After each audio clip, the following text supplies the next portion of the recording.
me some background information. Your name, your age, where are you from? Actually, my artist name, I go by Fresh Arrow with apostrophe in between. The meaning of apostrophe and being in between because I'm born and raised in Montreal. And as you guys could notice, I'm talking to Montreal and the E has apostrophe, so I thought about putting in between there. And I'm 23 of age, just turned 23. You know me, and I'm more like a character. More of a passion what I do, you know what I mean? In the field of music, in the field of fashion, in the field of art. For the people that know me, they know I like to dabble into those three things. That's like the thing I love to do. But the main thing I love to do is, try to connect to the fans and people that, that can hear me out or understand where I'm coming from when I express myself on the mic in the studio. So, basically, just the music, I like to keep it going. You can't live without the tunes. You name any artists or any symbols of icons that give you inspiration in what you do today? 50, Rick Ross, Crisscross, those days. A bunch more artists, Jay-Z, I ain't gonna mention too much, but there's some legends out there in the game, Okay, talk about your upcoming projects. My first project's called My Storylines. It's about like 14 to 15 songs on there. Started off with a group called C-Win Records that found me and took me under their wings. That's love and respect. We come from the same hood. Just when I was young, when I first started taking my rhymes serious, I recorded a couple songs and I decided to approach the older guys at C-Win Records, Creatures of the Night. Those are the older guys in my area that looked after me and took me under the wings. I played a couple songs for them. They told me back then that my songs were a bit slow, I used to rhyme a bit slow there. That was just like the beginning stage. But afterwards I got better throughout the years and the months. And I came back to them the second time and they said, you know what, I'm gonna fuck with you, I believe in you. I know throughout the next couple of years you're gonna have more talent and progress. So basically, if it wasn't for them, I wouldn't really taking my craft too serious. Give me a general topic of what your music really depicts. What is your music about? Well, basically, the title of it is called SteelBlue, LoveorLaw. That's SteelBlue 2, LoveorLaw. And basically what it's about heartache, lost one, a lot of pain and basically what it is, I'm just more of a breakup, having these troubles with these females and relationships I dabble into. And times at night I think about my lost brothers and people that passed away just recently and 2 or 3 years back. So, just more of a heartache, pain there, upon mix there. It's more like abuse of not growing up in a stable home where you have both parents there, growing up all happy and all that.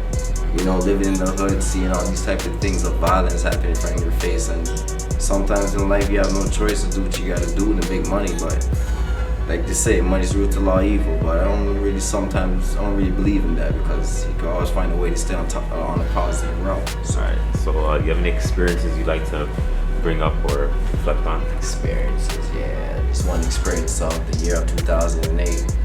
That's July 1st, excuse me. That's Firecracker Day, that's in Toronto, Ontario. I just actually have my son, Kizante Papino. That's my little kid right there, my prince. He was born on June 20th, 2008.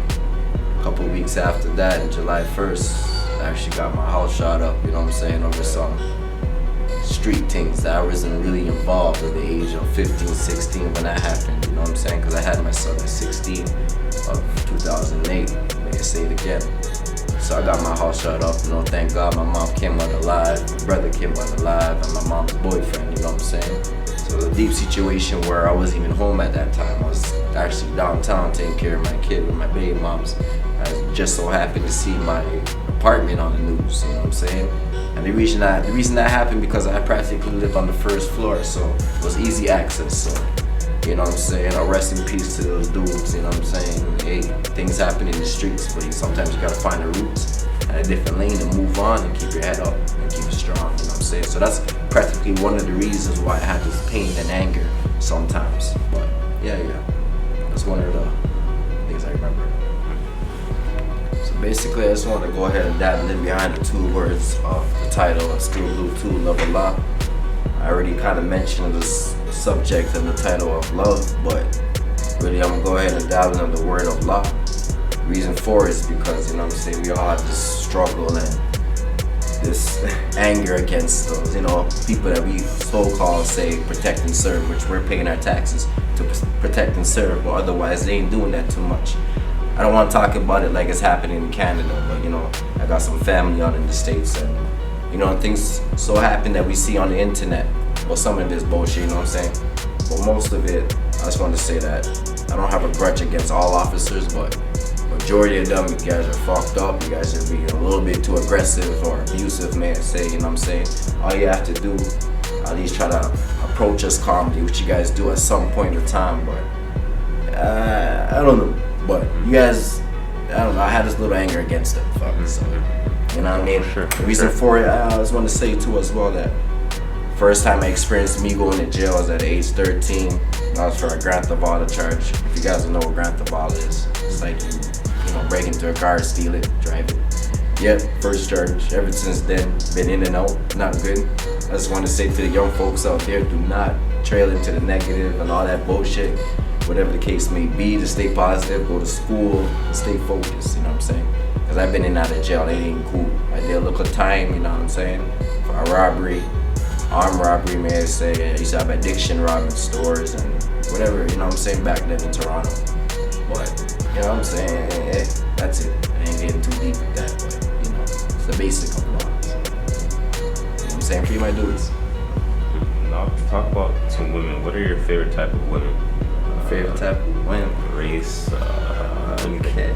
See, I'm gonna say this though. I like a sophisticated, young, smart, good-looking woman.